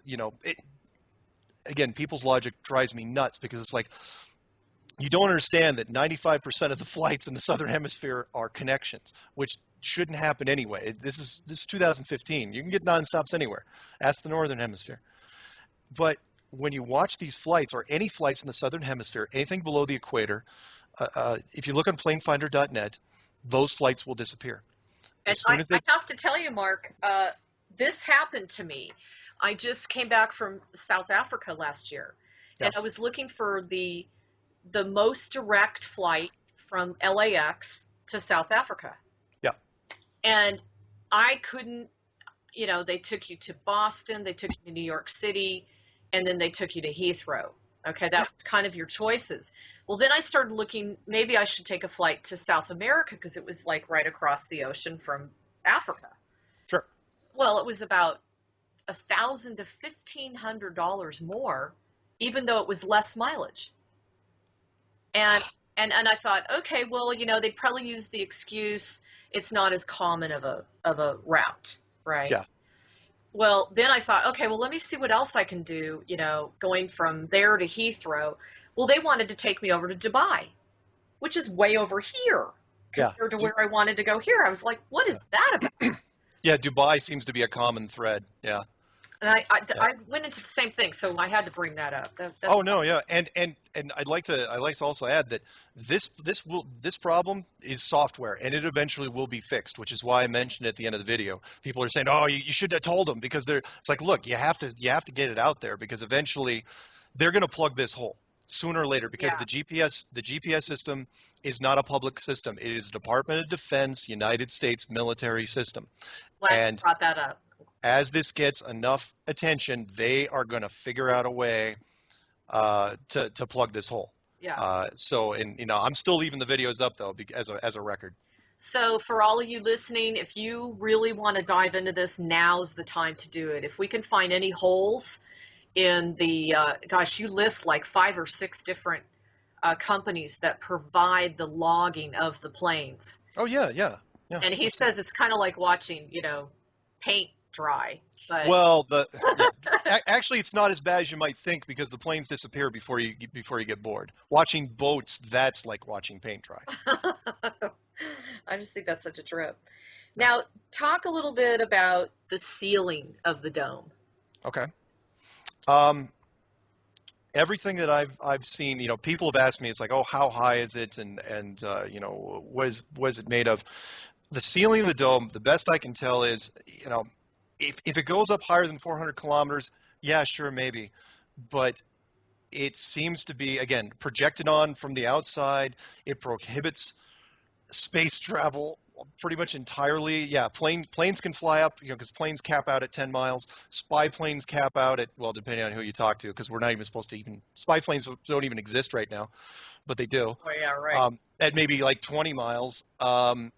It really depends, but it's for me, it's not the snow globe thing where you've got, where it's super, super high arced, and you wouldn't need that for something like this. It'd actually be a relatively low arc by, from an efficiency standpoint. And from best I can tell, impenetrable. Or if there is an opening, it's guarded. And so people are thinking it's 10 miles? No. That's just miles. Commercial. Well, some people will say that. Again, that is in dispute. But it's like, look, you're not going to make, if you're building something like this from a creator standpoint, you're not going to interfere with. Make it too low. Yeah, because again, commercial airliners can get up to 10 miles. Yeah. And spy planes, if we're talking, the Aurora project nowadays, That one, should be able to get up around 20 miles or so, but I don't trust anything that's on a rocket as far as getting up there. But I have no doubt that the government knows how full well how high it is. Now speaking of the rockets, there is footage up there about one rocket and missile after another going up and exploding. Yeah, and that started back, years ago during the high altitude nuke tests. In fact, one test, which I love the name that they chose, was Operation Fishbowl. And it's like, why would you That's name? interesting. Yeah, that was a package of tests that they did. It's like, really? So like the first one was called Hardtack, and then the next one, the Americans, and because the Russians don't name it like we do. And then the next one we did was called Operation Fishbowl. It's like, why would you name it like that? Why would you? But yeah, rockets fail all the time, and to the point where I would not surprise me at all if astronauts were ever put on the top of rockets. It'd be I don't think I'd even take that chance if I was doing a space program. I was just blown away, Mark, how many there were. I mean, it was like a couple of them in 1960, 1963, 1965. Let me see. Here I have it. 1958, 1959, 1960 twice, 1961, 1965, 1986 twice, three times, 1991, 96 twice, 98, 2007, and 2013. Yeah. Unbelievable. And that's the government sector. The private sector, there's only two private space programs currently running right now. I think it's SpaceX and Virgin Airways. I can't remember what they call theirs, but those programs aren't going anywhere. There's little things that NASA does. One is they release news on pretty much a monthly basis. I've never seen a corporation or a government agency release as much news as NASA does on a regular basis, to the point where, we had scheduled this interview a while back, and like 2 days ago, they just announced like, oh yeah, Russia and America joint mission to Mars, and we're going to build another, ISS space station in addition to the one that's already up there. And they do that to reinforce this. Yeah. It is strictly to say, we're up there, you're down here. We're up there, you're down here. And it's like, really? You're talking about a Mars? That Mars mission's never going to happen. Never, because they can't. From a production standpoint, and I know people have heard me say this before, it's like, look, moviemistakes.com and all the other sites that all they do is track movie mistakes that happen in any piece of film. That there are nerds out there that literally go frame by frame on any piece of media, and they will look for the mistakes. You cannot fake a mission to Mars. I'm telling anybody that's thinking of doing that right now, you can't do it. If you try to do it, you will be shredded. It cannot be done. You thought the moon missions were blown apart?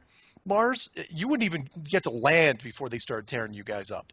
Interesting. Why is it so much more drastically difficult to? Because the public has access to stuff now that we didn't do in the past. Okay. Like when they did the moon missions, they had no idea the pictures were going to be analyzed on such a broad scope and such resolution, to where, again, you got somebody in Missouri at 3 o'clock in the morning that'll find something. The internet hive mind is total when it comes to finding. It may take them a while, but they will find everything. And now that, and it just gets worse, meaning the technology that the public has now is actually almost caught up with what they would have to try to fake. So I'll use the Interstellar example. That Interstellar, that movie that was released just last year. I look at it, and, he's going to give his daughter the watch. The watch is on his hand. It says 3 o'clock. The very next scene, he's taking the watch off. It now says 8:20. I caught that in 5 seconds, and that's a multi-million-dollar movie. The government doesn't have nearly the quality control that Hollywood does, and that's why they get caught on all this stuff. And they just can't. I recommend anyone thinking about trying to fake a Mars mission at this point, just pack it in, retire early. I love it. Well, now you had alluded to bringing up drilling down within the Earth, since we can't successfully go up and discover the firmament and discover the fact that we're inside this so-called glass-type covered dome over Yeah. the flat Earth, then Yeah. a lot of people have said, well, then let's go ahead and go down and see Yeah. what we find. So can you go ahead and Yeah, again, the wool that has been pulled over your eyes is complete in all sectors, including what, not only, if you believe in the globe, the scientists will also have to tell you how it's built, literally from end to end. And everyone knows, and I included this in one of my videos called Depth Perception, which says, we all know that the ever brighter bands of molten material that's supposed to be in our globe, but people don't understand that no public company has drilled below, and it was the Russians that did it first, drilled below. I think the Germans did it second. The deep core drilling, they only went 8 miles down. That's amazing. And if this globe is 8,000 miles thick, how are you telling me what the Earth looks like if you can only go 8 miles down? And from a design standpoint, it's also very, very good, because yes, people, all the population's down the ground, and we like digging. We dig for just about anything. So you don't want people to start digging. That old joke, oh, I'm going to dig to China. That because it actually wouldn't be China, it'd be somewhere else if it was in America. But in fact, you'd just dig into an You're ocean talking if you were about this one, right? Can you see it? Yeah, yeah, yeah, and that took years. It took years to do. So when you get down that far to 8 miles, the temperature reaches the point where the drill bits really just start turning into clay, and they can't do anything with it. And so it's like, all right, well, we're done.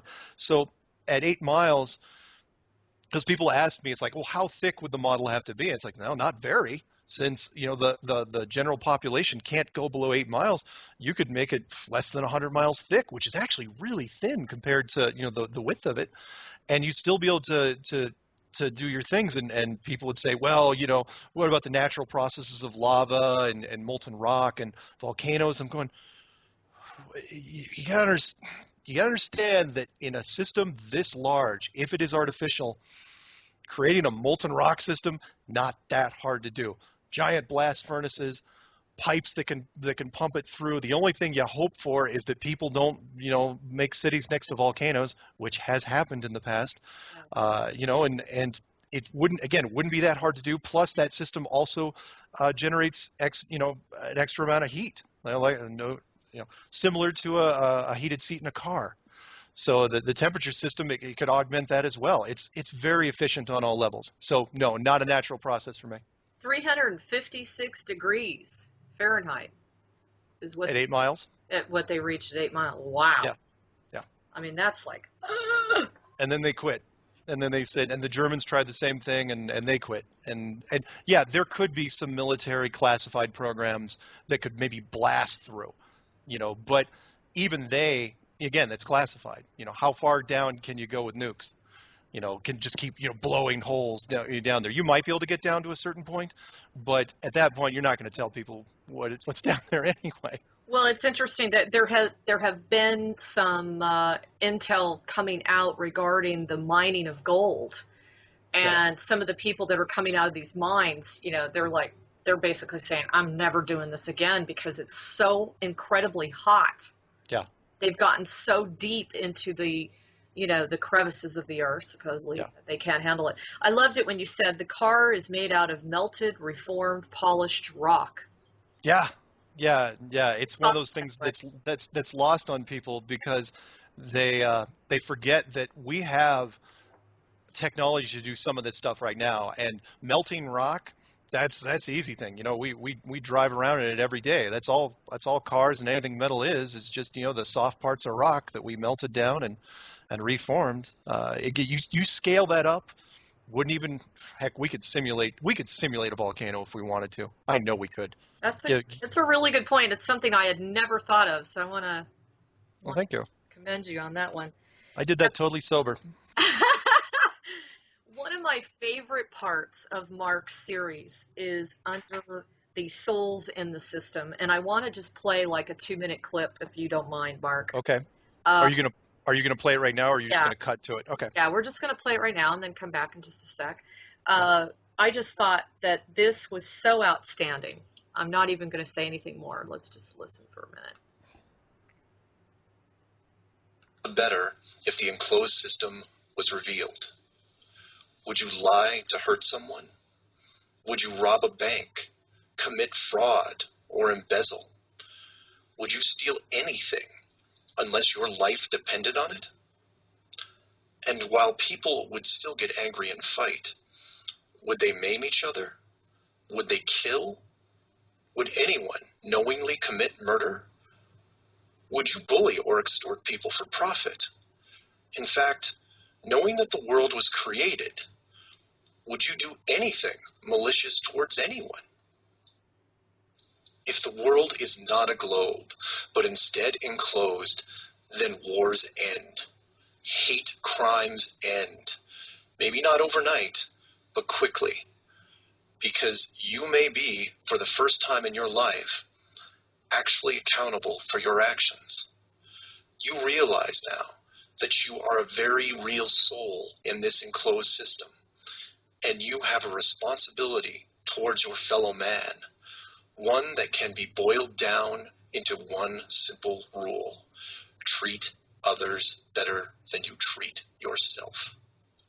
This is why it's so important to show the world as it really is. This is why I am asking the authority itself to open the door and let this secret come through. You've kept this hidden for too long, and the people who live here with you have been through enough. This isn't about money or power anymore. It's about our very souls, the essence of who we are. Wealth and titles don't define your heart. Hiding the entire world may have seemed like a good idea at the time, but we have gone way beyond that. Have you actually seen our home recently? This needs to be fixed, and it needs to be now. The people won't forget the deception, but they will forgive you for it, because a truth like this will make them more noble, something we should have been since the beginning. That was spectacular. Thank you. I mean, that must have been in one of your moments of spiritual bliss. Seriously. Yeah, it was. Just I didn't. beautifully stated. Thank you. Sorry, I'm a little. No, I hadn't actually listened to that one for a little while. It was when I wrote it, when I initially went down that path with talking about the astronauts, I got to a point where I had changed my mind about, I took the positive approach and said, look, this can be something very, very good. This could be something great for us if it's allowed to happen. And I firmly believe that. When I was writing it, I didn't even hesitate. It was like, everything I said just built on itself, and to the point where by the time I got to the end, I absolutely was convinced that everything I was saying was the right thing. Oh, it was beautifully said. And Thank you. seriously, I'm glad that you presented it in such a way where, hey, let's not focus on this being a conspiracy. Let's focus on why this type of information needs to come out. Yeah. And we need to raise our awareness about just it being a possibility, if nothing else. Yeah. And I didn't want, and again, I hate giving messages to the authority directly, but look, this is their chance, and they could turn this world around if they just let it happen. Exactly. And it is one of the few things, again, in the conspiracy world, there's so much negativity and there's so much, darkness, and it's like, what? If this actually happened, especially with the social media, the speed it could get around, I think it'd be such a fantastic shock to the system that everybody would just walk outside and they'd look at each other differently. Yeah, and we'd have peace, and we would be living unified and accepting each other, no matter what we look like, no matter who we are and what we do for a living. That's where we're moving. And that's the coolest part about Mark is I see that spiritual element in him. He's truly been, he's been guided and directed to present this information. And this is in no way, shape, or form trying to not acknowledge the work of Eric Dubay, because he has done some phenomenal work. Please check him out as well. His last name is Dubay, who has really done some very tenacious work on presenting the more scientific approach to the flat Earth. This is really something that interests you as much as it does me. One last thing, because we are getting to the top of the 2-hour mark. Sure. I thought it was really interesting. There was one video out there, Mark, and I'm not sure if you know which one I'm talking about, where it talks about how the rays of the sun, if the sun is so far away, then the rays of the sun would be bent, and they would be different than the way they appear today. And they were basically saying how the sun really is just much more above us, or it's not so much that the sun is setting, it's that it's just getting further away at the horizon. And one of the videos was outstanding because it actually showed the all-seeing eye. And I had a big aha when I saw that. What do you think of that? Well, you mean against the guy that made that particular one? Okay, I will say, look, I subscribe to his channel. I know exactly what you're talking about. The channel's name is My Perspective. The guy's name is Rory Cooper, and I actually talked to him on the phone a couple weeks ago. I'm pretty sure he's down in South Africa. And regardless of, again, regardless of what he put out there, is, if there's an image that seems out of place, he does give some very, very interesting takes on the three-dimensional look. Yeah. If you can get your head around it, he doesn't do a narrative. He just uses some text, but he does it from an artistic point of view with a lot of three-dimensional positioning. Yes. And it is very interesting. Check it out because and I've saved a couple on my machine where he goes into a lot into sun angles and how things should look and things we take for granted, optical illusions which we completely miss, and hopefully I'll talk about it in Clue 12.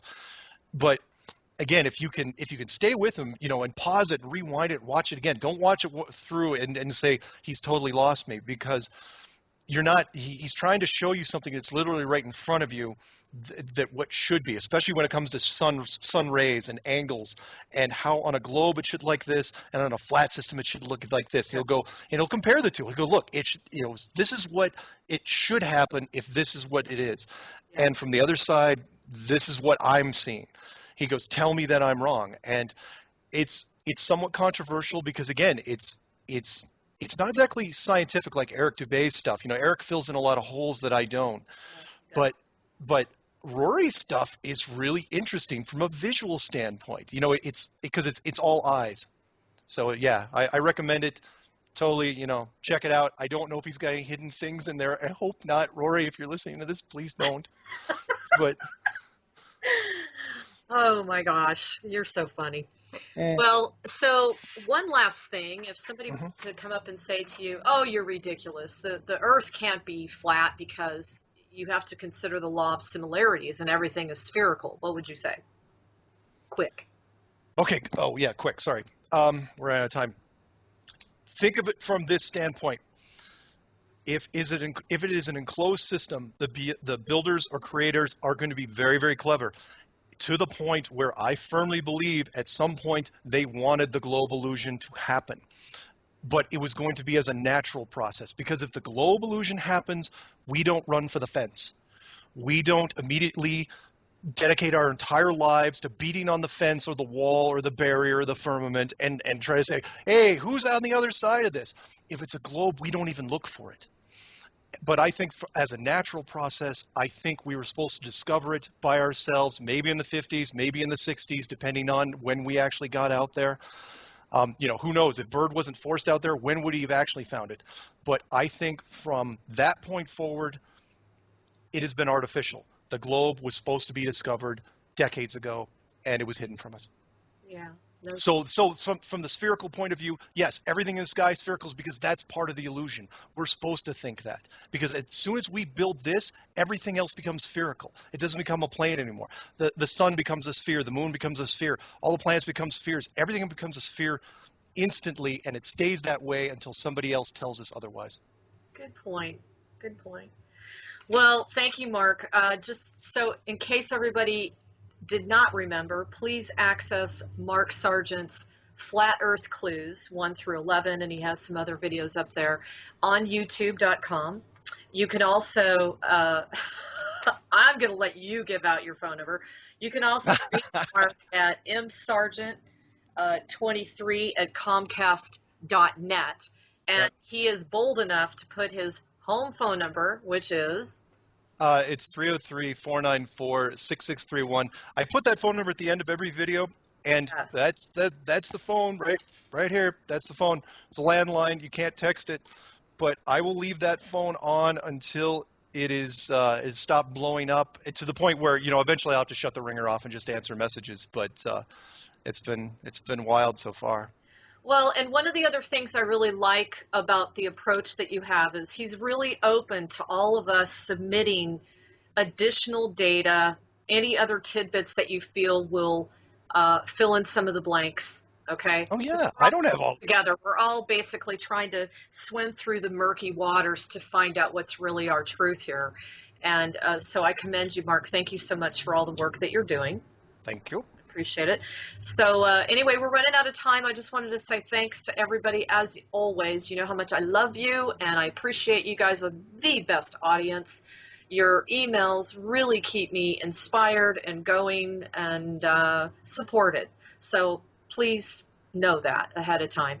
Also, don't hesitate to contact me if you have any questions on the implant removal series, which is literally the best, I believe, in the world, and also my alchemical galactic formulas, which are just a whole new ride of its own.